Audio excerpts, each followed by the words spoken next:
আবু যর গিফারি রাদিয়াল্লাহু তাআলা আনহু বলেন, আমারনি রাসূলুল্লাহ সাল্লাল্লাহু আলাইহি ওয়াসাল্লাম বিসাবঈন। আবু যর বলেন, আল্লাহর নবী আমাকে 7টা বিষয়ের আদেশ করছে। বলেন কয়টা? 1 নাম্বার, আমারনি বিহুব্বিল মাসাকিন ওয়াদ-দুনুই মিনহুম। আল্লাহর নবী আমাকে আদেশ করছে, আবু যর বেশি বেশি গরিবদেরকে মোহাব্বত করবা, তাদের কাছে যাইবা, তাদেরকে মোহাব্বত করবা। 1 নাম্বার আদেশ করছে গরিবদেরকে বেশি মোহাব্বত করার জন্য, তাদের কাছে যাওয়ার জন্য। আপনার আত্মীয় 2 শ্রেণীর আছে, 1 শ্রেণীর বড় লোক আর 1 শ্রেণীর গরিব আত্মীয়। এবার আপনারা বলেন মোহাব্বতটা কোন আত্মীয়দেরকে বেশি করা দরকার? নবী বললেন 1 নাম্বার, আবু যর বিহুব্বিল মাসাকিন, গরিবদেরকে বেশি মোহাব্বত করবা, ওয়াদ-দুনুই মিনহুম, তাদের কাছে বেশি বেশি যাইবা। 2 নাম্বার, ওয়া আমারনি আল্লা আনজুরা ইলা মান হুয়া ফাওকি আনজুরা ইলা মান হুয়া দুনি। আবু যর তোমার চাইতে নিম্ন শ্রেণী তাদের দিকে বেশি তাকাইবা, তোমার চাইতে উপরে যারা তাদের দিকে তাকাইবা না। 10 তলা বিল্ডিং এর দিকে তাকাইবা না, তোমার 2 তলা আছে 1 তলাওয়ালার দিকে তুমি তাকাও। আবু যর তোমার উপরে যারা তাদের দিকে তাকাবা না, তোমার নিচে যারা তাদের দিকে তাকাবা, এটার ফায়দা আছে।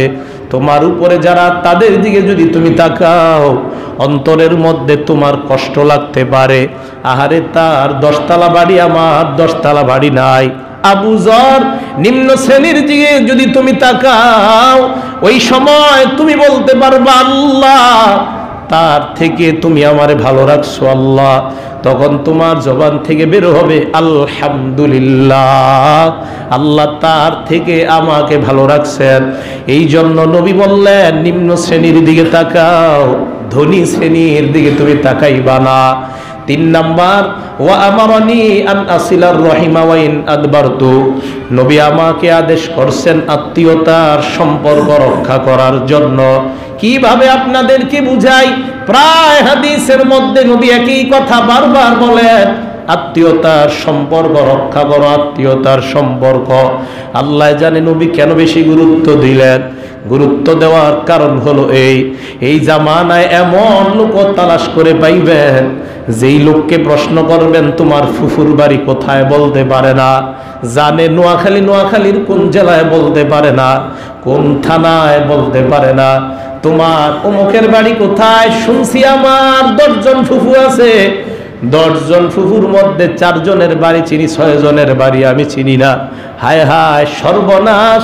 আল্লাহর নবী 3 নাম্বার ওসিয়ত করলেন, আমারনি আন আসিলার রহিম। আবু যর আত্মীয়তার সম্পর্ক রক্ষা করবা, ওয়া ইন আদবারতু, আত্মীয়তার সম্পর্ক কখনো ছিন্ন করা যাবে না। 4 নাম্বার, আমারনি আন আকুলা বিল হাক্কি। আবু যর ওয়া ইন কানা মুররা, হক কথা তিতাও যদি হয় সব সময় হক কথা বলবা, হক কথা তিতা হইলেও বলবা। বলেন হক কথা কি হলেও বলা লাগবে? মাঝে মাঝে মিম্বরে এমন কথা বের হয় যে কথাগুলা অনেকের কাছে মধুর লাগে, আবার অনেকের কাছে তিতা লাগে। সুদের আলোচনা করলে সুদখোরের কাছে তিতা লাগে, ঘোষের আলোচনা করলে ঘোষখোরের কাছে তিতা লাগে, এতাআতের আলোচনা করলে এক দলের কাছে তিতা লাগে, আবার ভালোবাসার আলোচনা করলে একজনের কাছে তিতা লাগে। হক কথা বললে নবী বলেন তিতাও যদি লাগে তাও বলবা। হক যদি জনগণের সামনে প্রকাশ না করো, তাহলে জনগণ কিভাবে জানবে? আমি আপনাদেরকে বলি, যাদের কাছে তিতাও লাগে, হাত জোর করে বলি, পায় ধরে বলি, সাবধান। তিতা লাগার পর আমাকে ঘৃণা করেন, কোনো সমস্যা নাই, আমার কথাগুলা ঘৃণা করা যাবে না, কারণ কথাগুলা আমার নয়, আল্লাহর রসুলের কথা।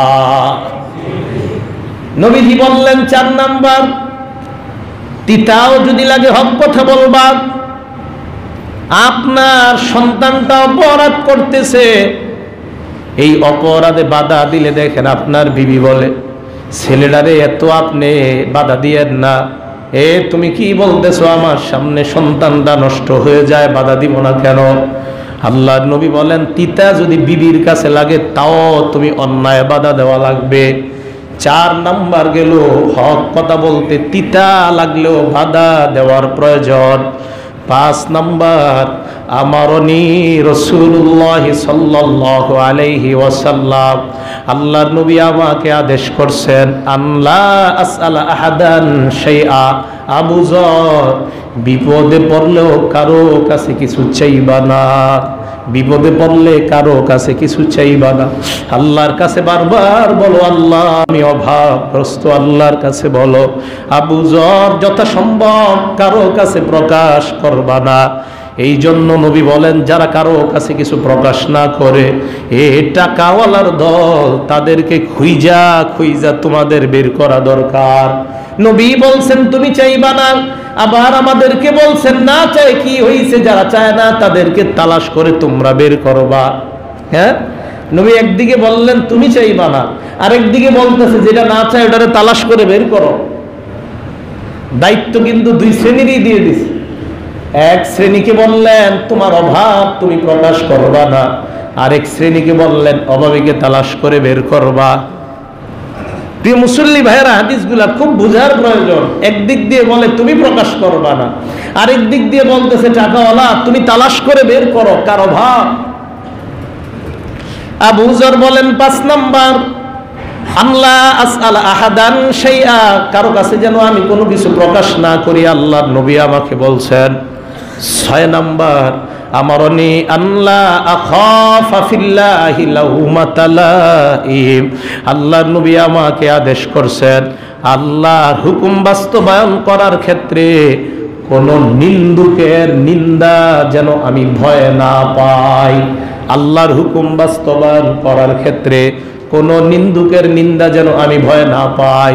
আল্লাহর হুকুম বাস্তবায়ন করার ক্ষেত্রে কোন নিন্দুকের নিন্দা যেন আমি ভয় না পাই।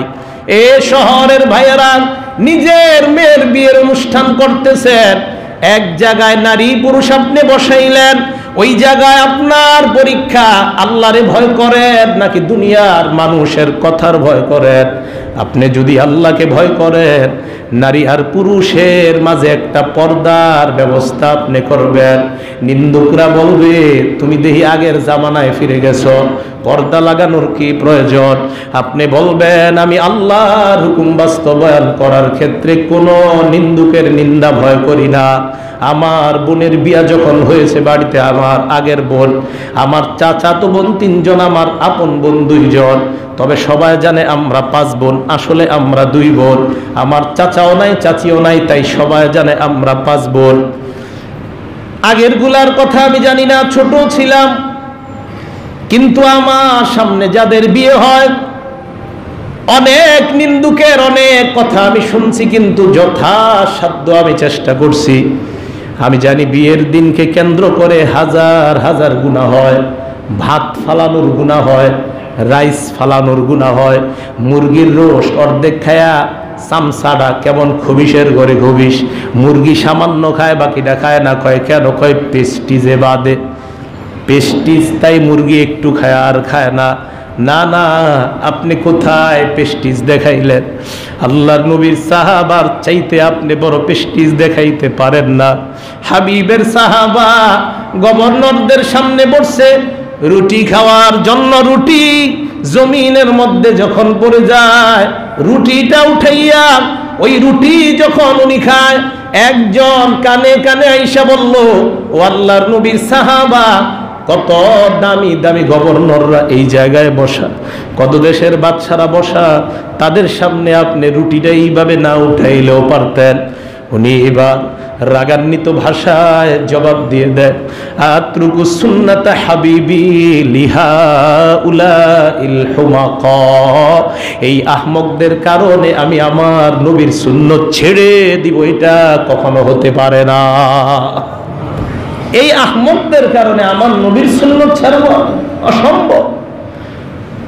এই জন্য যারা বিয়ে খেতে যাবেন, এখন থেকে আপনি সুন্নত কায়েম করবেন। চাইনিজ রেস্টুরেন্টেও যদি দাওয়াতে যান, টেবিলে বসলে দেখবেন কিছু পড়ে গেলে আপনার কেমন জানি লজ্জা লাগে উঠাইতে। না না, আপনি চিন্তা করবেন আমি তো খাইতে আসছি, এখানে লজ্জার আর কি আছে?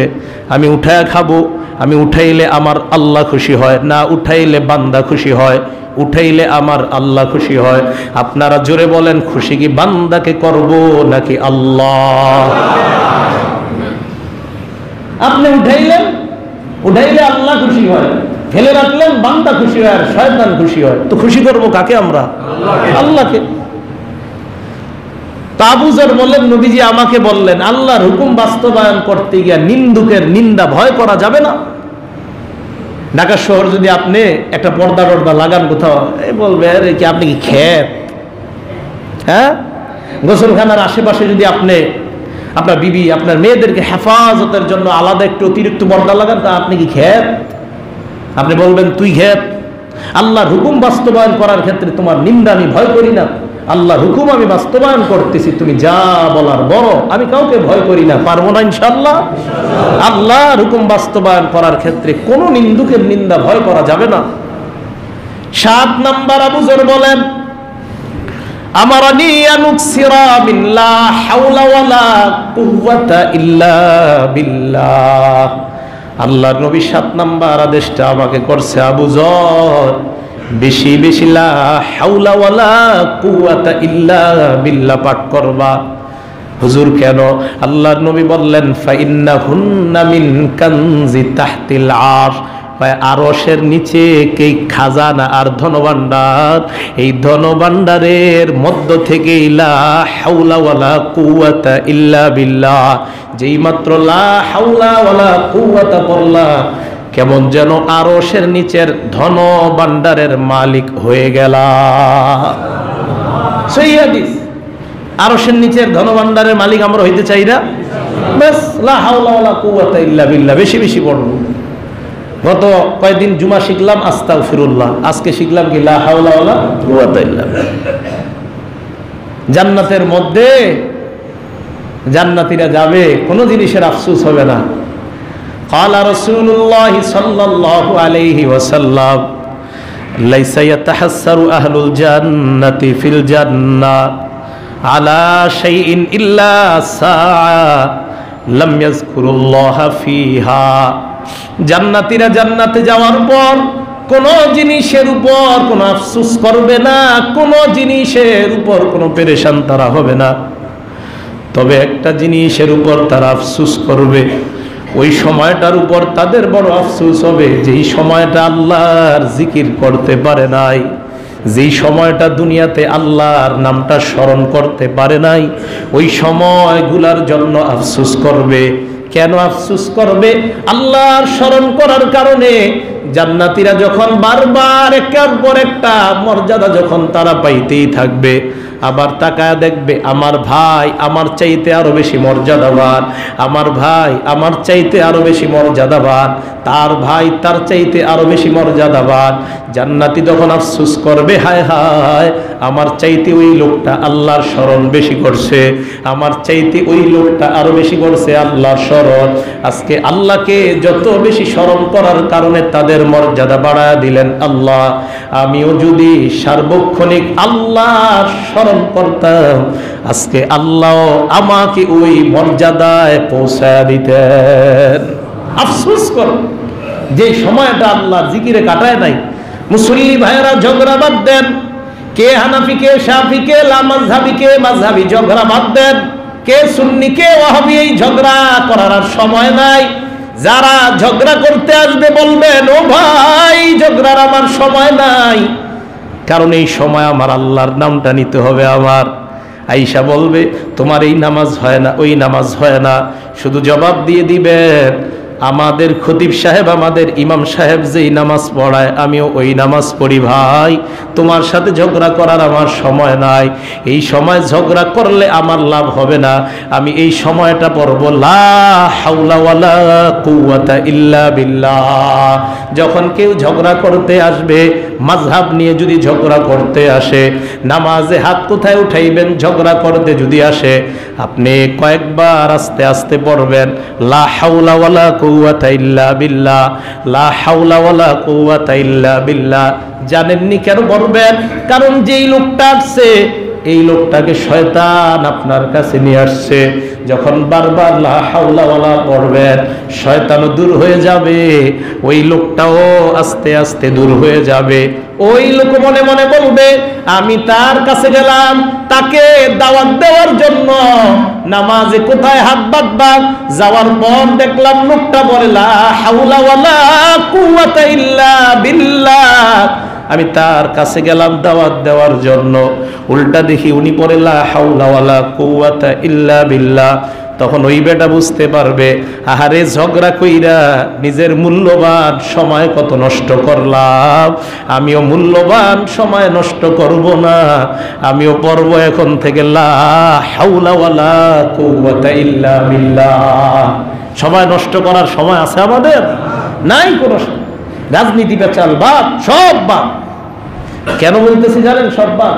এমন যুগে আছেন যেই যুগে আপনি নিজের ঠিক থাকলেই সব ঠিক, আপনি নিজের ঠিক রাখেন। যেই যুগে আপনি নিজের টেনশন থাকতে হবে 24 ঘন্টা, আমি জান্নাতি কিভাবে হইতে পারবো, এই পেরেশানি আমার।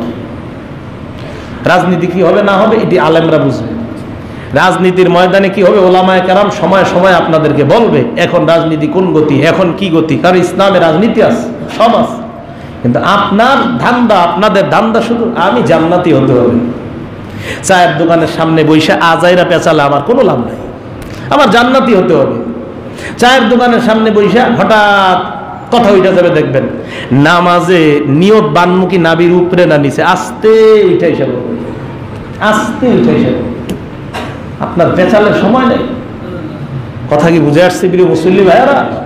জান্নাতের মধ্যে পেরেশান শুধু ওই সময়ের জন্য হবে। আহারে জিকির ছাড়া মুহূর্ত কাটায় না। দোকানে বসে আছেন, কাজ নাই, লা হাওলা ওয়ালা কুওয়াতা ইল্লা বিল্লাহ, আস্তাগফিরুল্লাহ। অফিসে বসে আছেন, হঠাৎ একটু শরীরটা টায়ার্ড লাগতেছে, লেখালেখির কাজ বন্ধ, চেয়ারের মধ্যে একটু এইভাবে হেলানটা দিলেন, বাস মুখটা বন্ধ রেখে লাভ কি, লা হাওলা ওয়ালা চালাইতে থাকেন। কি সমস্যা? সময়গুলা কাজে লাগায় দেন, বুঝবেন কিয়ামতের মাঠে সময়টার কাজ কত মূল্য হবে। আল্লাহ তৌফিক দান করেন।